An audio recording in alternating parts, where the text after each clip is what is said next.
Po kakšnih izkušnjah turisti najbolj poznajo Slovenijo?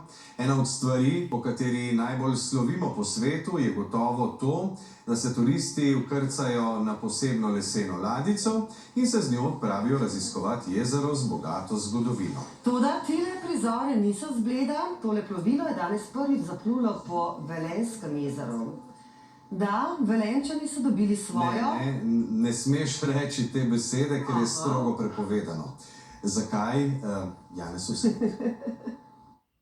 Turiste bo po Velenjskem jezeru po novem vozila tale ladjica, ki mogoče spominja na blejsko sestro, a temu ne smemo reči pletna. Blejci imajo zaščito na svoje ime Pletna in zato je naša dobila ime Pletrca. In res je nekoliko drugačna. Pletrca je na elektriko. Blejske pletne se veslajo, so spredaj v špico, tako da gradnja je podobna, oblika sama pa ne. A zgrajena je bila na Gorenjskem in popolnoma ročno. Vanjo je šlo 600-700 ur.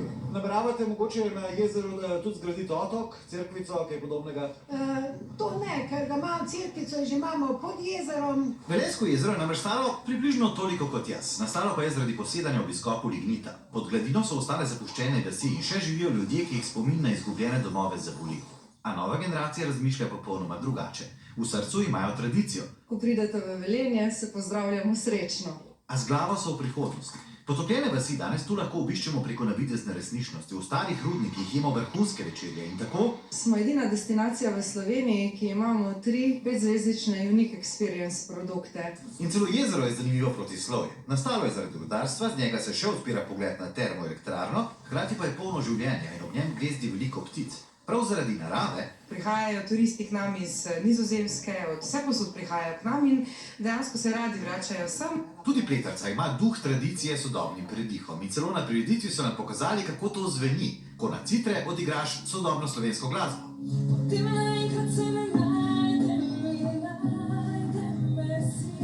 In takole danes zveni duša Šaleške doline.